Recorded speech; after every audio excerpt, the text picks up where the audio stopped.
할렐루야. 자, 주님의 이름으로 여러분 모두에게 예비하신 은혜가 임하시기를 간절히 바랍니다. 제가 고등학교 때 그 고등부 이제 생활을 하고 있는데 한 친구가 교회에 나오기 시작을 했습니다. 저하고 다니는 고등학교는 달랐지만 이 친구가 성격이 얼마나 좋은지 저하고 아주 금방 친해졌고, 저뿐만 아니라 우리 고등부 친구들하고 아주 굉장히 빨리 친해졌습니다. 이렇게 지내다가 이제 한 번은 이웃 교회하고 축구 시합을 하게 되었습니다. 선수로 뛰는 그런 그 친구들은 물론이고 우리 모두는 어마어마한 그런 그 애교심, 교회 사랑하는 그런 마음을 가지고 엄청나게 응원을 했습니다. 그 축구 시합을 할 때 지금 기억에는 이기고 있었는지 지고 있었는지 기억이 가물가물합니다.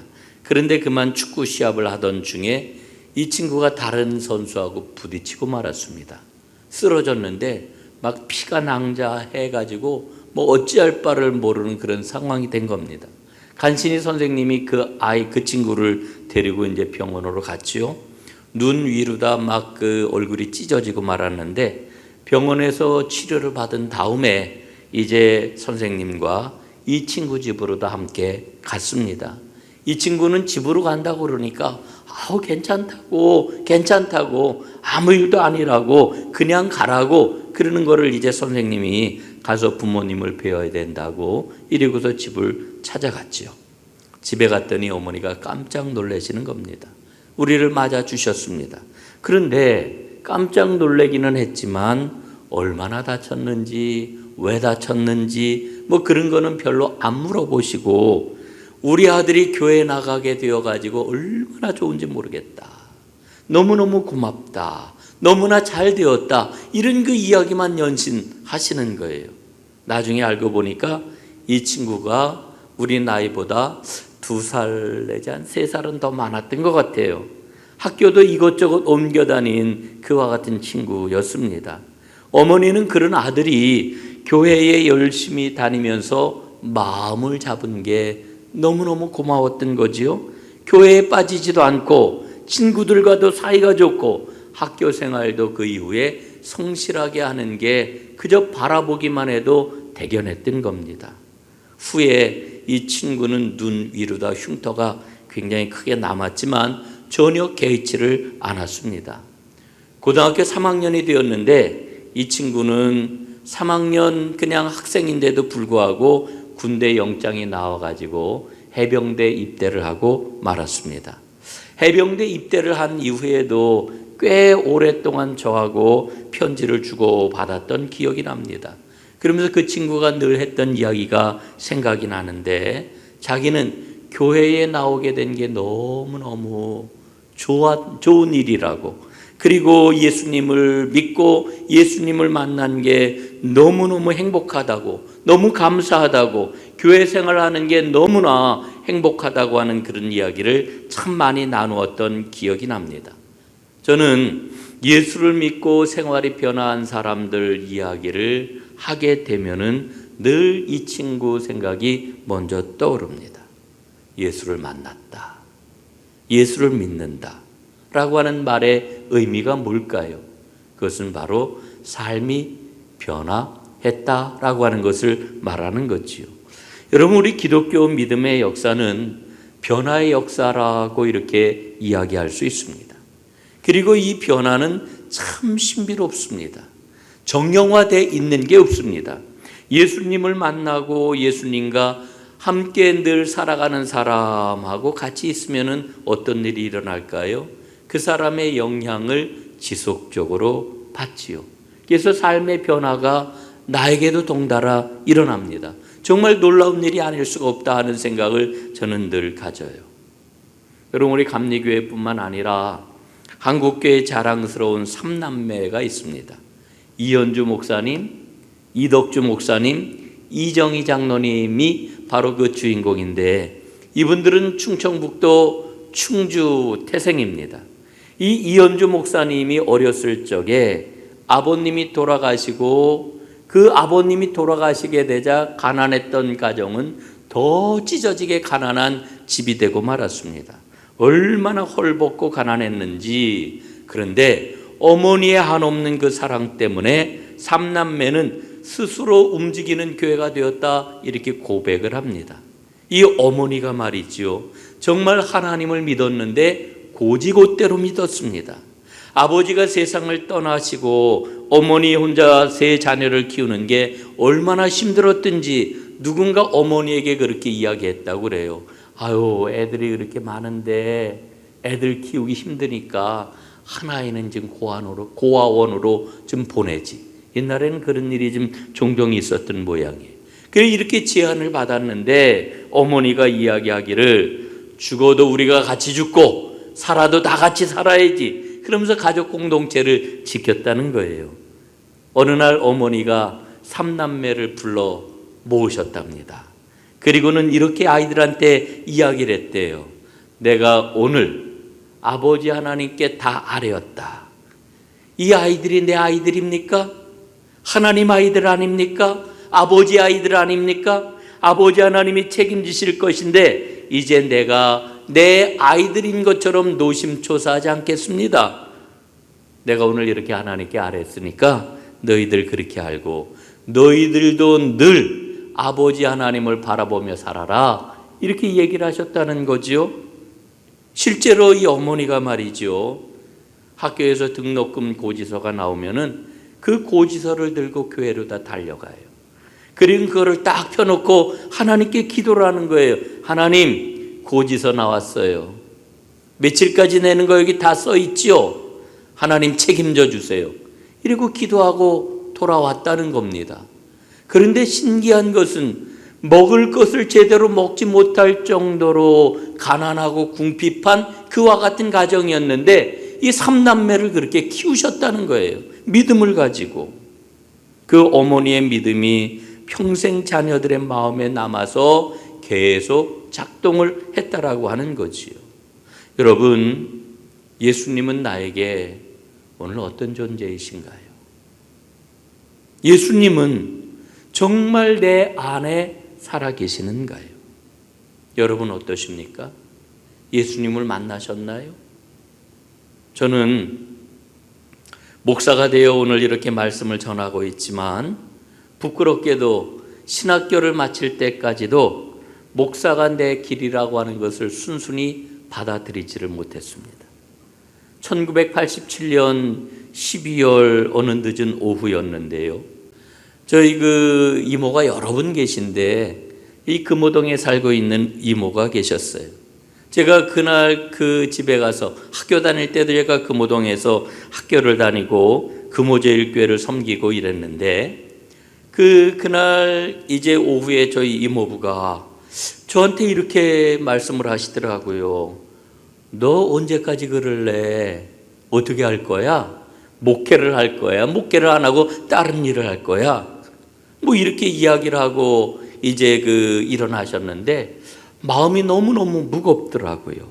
너무 답답한 가운데서 정말 고민이 깊어지고 있었는데 창문 너머로 겨울 짧은 해가 뉘엿뉘엿 지고 있었습니다. 그게 가만히 앉아가지고 저 자신을 이모저모로 생각을 하고 있는데 갑자기 그동안 내가 겪었던 그런 그 일들이 스치고 지나가는 것이었습니다. 그러면서 제 마음속에 어떤 마음이 들었느냐 하면은 그래, 하나님께서 그 순간순간 나를 지켜주셨구나. 하나님이 나를 여기까지 인도해 주셨구나. 나를 이끌어 주셨구나. 라고 하는 그런 마음이 가득해졌습니다. 그러면서 그 은혜를 받고 그 사랑 가운데서 하나님이 나를 보호해 주셨다라고 하는 그 사실이 이 내 마음속에 가득해지면서 하나님 앞에 고백을 했지요. 예, 제가 주님께 순종하겠습니다. 제가 주님의 일을 감당을 하겠습니다. 그리고서는 목회에 대한 준비를 제대로 하지 못하고 있다가 1988년 6월 달부터 목회를 시작해서 오늘 이 자리에까지 오게 되었습니다. 여러분, 우리 안에 예수님이 정말 살아계시는지요? 예수님의 이끄심을 여러분 받고 계신지요? 오늘 성경 말씀은 사울의 회심을 우리에게 일러주고 있습니다. 이 사울의 회심은 우리가 너무나도 잘 아는 사건인데 사실은 우리 기독교 역사상 가장 위대한 사건이라고 이야기할 수 있습니다. 저는 이렇게 한번 질문을 해보아요. 만약에 사울의 회심이 없었다고 하면은 기독교가 존재할 수 있었을까? 제가 이렇게 만약이라고 하는 말을 쓰면서 이 질문을 던지면 어떤 분은 그렇게 생각할 수도 있어요. 아니, 하나님의 섭리와 하나님의 주권을 무시하는 인본주의적인 발상이네, 이렇게 생각하실 분도 있을 거예요. 그러나 이런 가정을 해보면 바울의 회심이 얼마나 중요한 사건인지 그 의미가 분명하게 드러날 수가 있습니다. 여러분이 사울이라고 하는 사람은 기독교인들에 대한 적개심이 충만했던 사람입니다. 그는 말씀에 정통했습니다. 신명기 말씀에 보게 되면은 나무에 달린 자는 하나님께 저주를 받은 자라고 하는 이와 같은 말씀이 나오는데, 나무에 달려서 저주를 받은 죽은 예수를 그리스도라고 부르면서 그 사람을 추앙하는 것을 바울은 이해하지 못했던 겁니다. 이해하지 못했던 게 아니라 그 일이 너무너무 분노가 생기는 이와 같은 일이었던 것입니다. 여러분, 사울은 당시 유대인들에게 가장 큰 존경을 받으면서 영향력을 발휘했던 가말리엘 문화에서 정통으로 율법을 공부한 이와 같은 사람이죠. 엄격한 바리새파 사람이었습니다. 그러니까 그가 예수를 미워하고 기독교를 미워했던 것은 무식해서가 아니라 오히려 지식이 충만했기 때문에 기독교를 미워했고 적개심이 가득했던 것입니다. 여러분, 이 사울의 적개심이 어느 정도였는지 오늘 1절에 보니까 이렇게 기록이 되어 있습니다. 사울이 살기 등등하여 대제사장에게 가서 다메섹 여러 회당에 가져갈 공문을 청하였다. 여러분, 지금 예수 믿는 사람들이 예루살렘에만 있는 게 아니라 사마리아에만 있는 게 아니라 다메섹이라고 하는 그 먼 지경에까지 이미 기독교가 퍼져 있다라고 하는 것 때문에 사울은 너무너무 속상했던 거예요. 화가 났던 거예요. 그래서 그는 만반의 준비를 갖추고 다메섹으로 가고 있습니다. 예수 믿는 사람들을 박멸하기 위해서. 그런데 사울이 기독교인을 박해하기 위해 다메섹으로 가는 그 길에 놀라운 일이 벌어집니다. 호련히 하늘로부터 강한 빛이 내려와서 그를 휩싸 안았던 거지요. 사울은 땅에 엎드러졌습니다. 땅에 엎드러진 그에게 주님의 음성이 이렇게 들려옵니다. 사울아, 사울아, 내가 어찌하여 나를 박해하느냐? 사울아, 내가 어찌하여 나를 박해하느냐? 여러분, 하늘에서 들려오는 주님의 이 음성은 놀랍고도 의아한 그런 말씀입니다. 왜냐하면 사울은 한 번도 예수님을 만난 적이 없거든요. 여러분, 언제 사울이 예수님을 핍박을 했습니까? 그런데 예수님이 오늘 사울에게 이야기하시기를 어찌하여 내가 나를 핍박하느냐, 어찌하여 나를 박해하느냐, 이렇게 묻고 있는 것 아니겠습니까? 여러분, 정말 이상해요. 이렇게 말씀하시는 주님께 바울은 묻습니다. 주여, 누구시니까? 주님 대답을 해 주시지요. 나는 내가 박해하는 예수라. 여러분, 오늘 예수님은 예수 믿는 사람을 박해한 사울에게 박해를 한 것은 바로 박해를 당한 것은 바로 나라고 이렇게 말씀을 합니다. 여러분, 오늘 예수님의 이 말씀을 통해 가지고 우리는 중요한 진리를 발견을 합니다. 예수님이 말씀하시는 나는 내가 핍박하는 예수라 하는 이 표현법을 한번 보십시오. 사실은 이 표현법은 우리가 어디서 보았던 그런 표현법입니다. 출애굽기 3장에 보면은 하나님께서 모세를 부르실 때 모세에게 뭐라고 그러셔요? 이렇게 말씀을 하셔요. 나는 스스로 있는 자니라. 나는 스스로 있는 자니라. 여러분, 모세가 하나님께 부름을 받을 때 모세가 어떻게 해서든지 그 부름을 모면하려고 하나님께 묻잖아요. 이스라엘 백성들이 믿지 않을 겁니다. 이스라엘 백성들이 너를 보낸 하나님의 이름이 뭐냐? 이렇게 물으면 내가 뭐라고 대답을 해야 됩니까? 그럴 때 하나님께서 모세에게 말씀해 주시기를 나는 스스로 있는 자니라 이렇게 말씀해 주셨거든요. 여러분이 1인칭 표현법, 나는 뭐뭐다 라고 표현하는 이 1인칭 표현법은 하나님께서 자신의 본질을 표현하시는 아주 고유한 표현법이라고 이야기할 수 있습니다. 히라보로는 에고 에이미라고 이렇게도 이야기를 할 수가 있는데, 예수님은 오늘 사울에게 뭐라고 말씀을 하셔요? 나는 내가 박해하는 예수다 이렇게 말씀을 하심으로 바로 자신이 하나님이시라고 하는 것을 밝혀주고 계시는 거지요. 그런데 이 말씀 속에 또 다른 깊은 의미가 담겨 있습니다. 교회가 뭐냐? 라고 하는 것을 우리에게 일러주고 있는 거지. 교회가 뭐냐? 여러분, 오늘 예수님이 말씀하시는 이 말씀 속에 교회가 뭐냐? 라고 하는 답이 들어 있어요. 주님을 따르는 사람들이 바로 교회다 이렇게 말씀해 주고 있는 거죠. 여러분, 후에 바울은 교회를 어떻게 정의합니까? 교회는 그리스도의 몸이다. 예수님이 교회라는 거예요. 또 그 몸을 이루고 있는 지체는 바로 성도들이다. 성도가 바로 그 몸의 지체라고 하는 것을 일러주고 있는 거죠.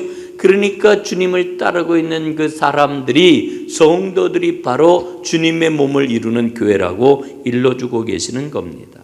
여러분, 오늘 예수님께서는 사울에게 이렇게 말씀을 합니다. 네가 어찌하여 나를 박해하느냐? 나는 내가 박해하는 예수라. 예? 여러분, 예수님께서는 박해받고 있는 성도들, 그리스도인들과 자신을 동일시하고 있어요. 동일시하고 있어요. 예? 여러분, 오늘 예배하고 있는 나와 주님을 지금 하나라고 하는 거예요. 이 놀라운 이야기 아닙니까? 여러분, 제가 가장 좋아하는 믿음의 고백이 뭐냐 하면은 교회가 된 우리예요. 예? 여러분, 우리는 예수 믿고 하나님께 부름받고 공동체를 통해 가지고 교회가 되었는데, 바로 이 믿음을 어떻게 표현하는 게 좋으냐? 교회가 된 우리라고 하는 이 표현이 저는 오늘을 살아가는 아주 가장 아름다운 그런 그 고백이라고 이렇게 생각을 하는 겁니다. 우리는 교회가 되었습니다. 우리 안에 예수님이 계십니다. 예? 오늘 예배하는 우리 가운데 우리 주님이 계시다라고 하는 이와 같은 이야기죠. 예수님은 이 진리를 사울에게 아주 분명하게 일러주고 계시는 겁니다. 주의 제자들, 주의 성도들을 박해하는 것은 바로 나를 박해하는 거다 이렇게 일러주고 있는 거죠. 여러분, 사도행전의 흐름을 한번 살펴보십시오. 사도행전 8장에 보면은 예루살렘 교회가 박해를 받아요. 그래서 예수 믿는 사람들이 다 뿔뿔이 흩어지고 말았어요. 예루살렘에는 사도들만 남고 예수 믿던 사람들이 사방 각지로 다 흩어지고 말았어요. 그런데 그 흩어진 일이 오히려 십자가 복음을 전하는 계기가 되었어요. 사마리아에서도 복음이 전하여지고, 그래서 마침내 다메섹에도 복음이 전하여지고, 그 복음을 전하는 게 사마리아 사람은 물론, 유대인은 물론이고 사마리아 사람들과 이방인에게까지 복음이 전하여지게 되었다라고 하는 거지요. 여러분, 이게 8장에서부터 이어지고 있는 복음의 확장입니다. 그래서 9장에 오늘 우리가 읽고 있는 대로 사울의 회심이 기록이 되어 있고요. 10장으로 넘어가게 되면은 이방인 고넬료와 그의 가정에 일어난 구원의 역사가 기록이 되어 있는 것을 봅니다. 무슨 이야기예요? 복음은 예루살렘 최초의 교회로부터, 최초의 공동체로부터 점점 더 멀리 사람들을 이끌어가고 있다는 거예요. 복음이 땅끝을 향해서 계속 움직이고 있다라고 하는 것을 우리에게 일러주고 있는 거지요. 자, 이 지점에서 교회의 원수로 여겨지던, 교회를 가장 앞장서서 없애려고 했던 사울에게 부활하신 그리스도께서 나타나셔서 그를 만나주시고 그로 인하여 사울이 새 사람이 되었다라고 하는 것을 오늘 우리에게 일러주고 있는 거지요. 사울이 예수님을 만난 이 사건은 복음 전파의 이정표가 되는 사건인 것입니다. 오늘 주님께서는 사울을 향해 이렇게 말씀을 하셔요. 15절, 내 이름을 이방인과 임금들과 이스라엘 자손들에게 전하기 위해 택한 나의 그릇이라. 여러분, 이 말씀을 보면은 오늘 사울에게 일어난 일은 우연이 아니라고 하는 거예요. 어쩌다 일어난 일이 아니라고 하는 거예요. 하나님께서 면밀하게 준비하시고 분명하게 뜻을 가지고 오늘 사울에게 일어난 놀라운 사건이다, 이렇게 말씀을 해주고 있는 거지요. 오늘 주님께서 사울에게 이렇게 명령을 하십니다. 6절, 너는 일어나 시내로 들어가라. 내가 행할 것을 내게 이를 자가 있느니라. 여러분, 이 말씀은 굉장히 뜬금없어 보여요. 이 말씀의 의미가 뭐냐 하면은 너는 믿는 자가 될 것이다. 그리고 더 나아가서 하나님을 위하여 사명을 감당하는 자가 될 것이다, 이런 이야기거든요. 그러나 지금은 사울이 이게 무슨 말인지 그 뜻을 제대로 알 수가 없습니다. 그런데 어쨌든 일어나 시내로 들어가라 하는 이 명령을 받고 사울이 땅에서 일어나요. 그런데 이상합니다. 눈을 떴는데 보지를 못하는 거예요. 앞을 보지를 못하는 거예요. 그래서 그는 다른 사람의 손에 이끌려 가지고 다메섹으로 들어가게 되지요. 여러분, 사울이 오늘 말씀을 보게 되면은 사흘 동안을 보지도 못하고 먹지도 못하고 마시지도 못했다 그래요. 사흘 동안 그의 감각은 외부와 완전히 단절이 되었다, 이렇게 일러주고 있는 거죠. 단절이 됐다. 완전히 단절된 이와 같은 그런 그 모습을 하고 사흘을 지냈던 거예요. 그런데 성경은 그 사흘 동안의 단절 기간이 사실은 기도의 시간이었다라고 하는 것을 일러주고 있지요. 11절에 이렇게 기록되어 있습니다. 주께서 이르시되 일어나 직가라 하는 거리로 가서 유다의 집에서 다소 사람 사울이라 하는 사람을 찾으라. 그가 기도하는 중이니라. 뭐 하고 있다고요? 그가 기도하는 중이니라. 이게 아나니아에게 주님께서 일러주고 있는 그런 말씀이거든요. 주님이 말씀을 하시기를 뭐라고 일러주시느냐면은 지금 사울은 사흘 동안 완전히 모든 감각, 모든 그러한 그 일들이 단절이 되어 있는데 사실은 사울이 지금 기도하고 있다, 이렇게 말씀을 해주고 있습니다. 여러분, 하나님께서는 다메섹에 아나니아를 이미 준비해 놓으셨습니다. 아나니아는 유대인 출신의 신실한 그리스도인이었지요. 아나니아는 사울에게 기독교로 이르는 길을 일러주는 그와 같은 사람으로 지금 등장을 하고 있습니다. 그래서 아나니아는 이제 사울을 만나게 됩니다. 그리고 사울에게 안수를 하게 되지요. 17절과 18절에 보니까요, 사울아, 주 곧 내가 오는 길에 나타나셨던 예수께서 나를 보내셨다. 그리고 너로 다시 보게 하시고 성령으로 충만하게 하신다 말씀을 하셨다. 그리고 안수를 했더니 어떻게 되었다고요? 즉시 사울의 눈에서 비늘 같은 것이 벗어져 다시 보게 되었다. 이렇게 말씀해 주고 있습니다. 여러분, 오늘 성경 본문 가운데 두 지점이 있어요. 예?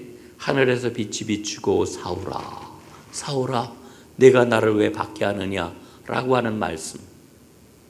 그리고 후반부로 가면은 안수할 때에 그의 눈에서 비늘이 떨어지고 새롭게 보게 되었다 라고 하는 이와 같은 말씀. 여러분, 사울의 눈에서 비늘이 떨어지게 되자 그 순간 그는 다시 보게 되었습니다. 그 순간 그는 예수가 하나님의 아들이요 예수가 그리스도이시라고 하는 것을 확신하게 되었습니다.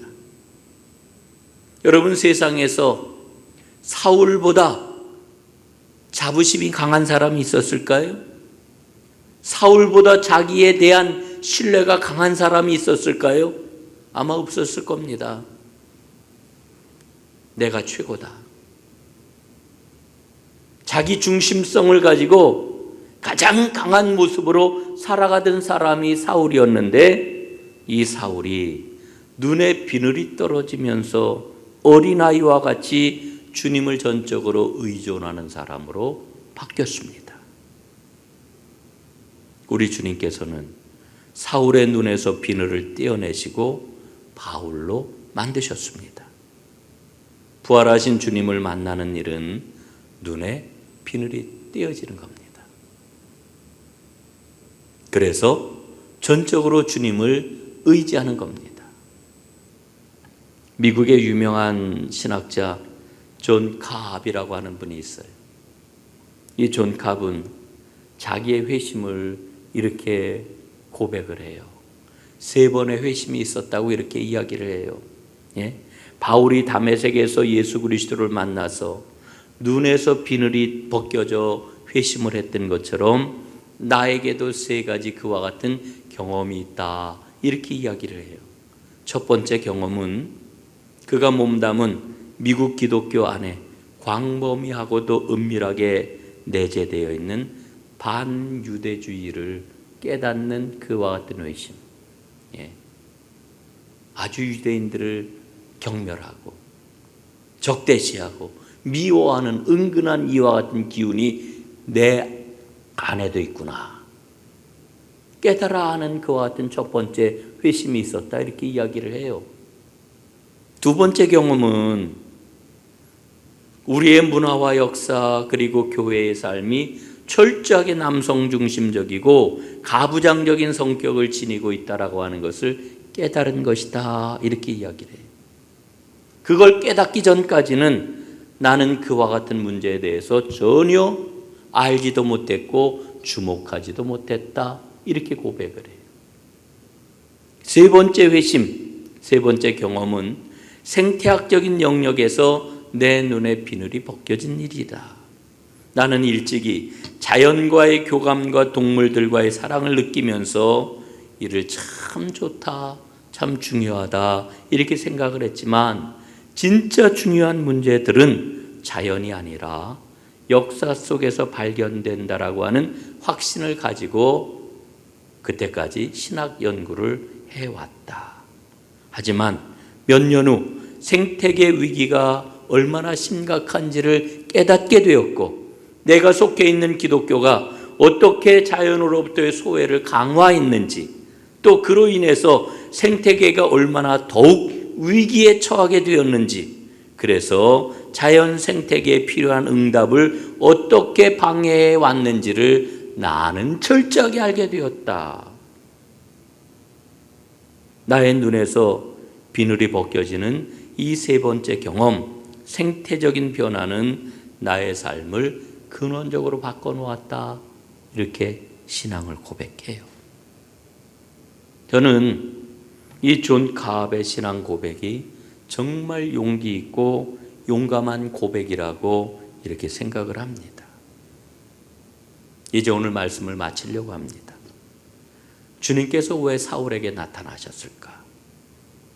그리고 오늘 우리로 하여금 왜 사울의 눈에서 비늘이 벗겨진 이야기를 마음에 담게 하고 계실까? 여러분 보세요. 주님께서는 사울의 눈에서 비늘을 떼어내시고 그를 바울로 만들어 주셨어요. 그래서 이제 사울은 자기에게 사로잡혀 가지고 자기 의의를 가지고 살아가던 사람에서 하나님의 사람으로 완전히 변화가 되었어요. 그의 삶의 동력이 뭐였습니까? 분노였어요. 분노. 그의 알량한 지식, 이게 바로 사울의 동력이었어요. 그런데 주님의 생명을 충만하게 받고 주님의 사랑으로 움직이는 이와 같은 사람이 되었어요. 이게 눈에서 비늘이 떨어지면서 사울에게 일어난 일이지요. 우리는 흔히 이렇게 이야기를 합니다. 아유, 난 안 돼. 내가 뭘 할 수 있겠어? 아유, 참 한심하네. 내가 그럴 줄 알았어. 여러분, 이렇게 자신에 대해서 실망을 하고 스스로를 규정하면서 부정적으로 살아가고 있지는 않으십니까? 아니면 다른 사람을 보면서 아유, 저 사람 안 돼. 저런 게 뭘 할 수 있다고 이러면서 다른 사람을 판단하고 다른 사람을 배제하고 있지는 않으십니까? 정말 그럴지 몰라요. 정말 그 말이 맞을지도 몰라요.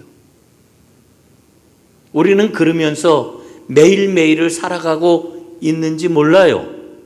그러나 오늘 성경은 우리에게 이렇게 말씀해 주고 있는 거예요. 오늘 우리가 읽고 있는 바울의 회심의 장면은 오늘 우리에게 이렇게 일러주고 계시는 거예요. 부활하신 주님을 만나면 된단다. 생명의 주님께서 나에게 손을 얹어주시면 그러면 비늘이 떨어진단다. 오늘 이렇게 말씀하시는 거예요. 여러분, 오늘 성경이 우리에게 일러주고 있는 이 메시지, 나하고 상관이 있는 메시지인가요? 나에게 주시는 메시지인가요? 아니면 2000년 전에 사울에게 일어난 먼 과거의 이야기인가요? 아니면 아무개 권사, 아무개 집사, 아무개 목사, 그런 사람들이 이렇게 변화했다고 그러는데 그 사람들에게 한정된 그런 이야기인가요? 여러분, 오늘 도대체 왜 이 아침 하나님 앞에 예배할 때 부활 후 사울에게 나타나신 이 말씀을 읽게 하시는 걸까? 이 메시지는 바로 나에게 주시는 메시지라고 하는 거지. 이 말씀 꼭 놓치지 말고 붙잡으세요. 오늘 접수가 안 되면은 이 말씀 잘 간직하세요. 그리고 씹어보고 또 씹어보고 묵상하고 또 묵상하고 이 말씀을 마음에 새기고 나의 눈에서도 비늘이 떨어질 수 있을까? 주님께 기도해 보세요. 놀라운 생명의 역사가 여러분의 삶 가운데 일어나게 될 줄로 믿습니다. 기도합니다. 아버지 하나님 감사합니다. 오늘 사울이 예수님을 만나 주님이 누구이신지를 알게 되고 그의 눈에서 비늘이 떨어져 새로운 생명과 사랑의 삶을 시작하게 된 것을 저희가 읽었습니다. 주님, 이 말씀을 읽게 하신 까닭, 이 말씀을 마음에 새기게 하시는 까닭이 있는 줄로 믿습니다. 저희들로 하여금 주님을 온전히 만나 우리 눈에 아직도 떨어지지 아니한 비늘이 있거든 그 비늘이 떨어지는 큰 은총과 복을 누리게 하옵소서. 예수님 이름으로 기도드리옵나이다. 아멘.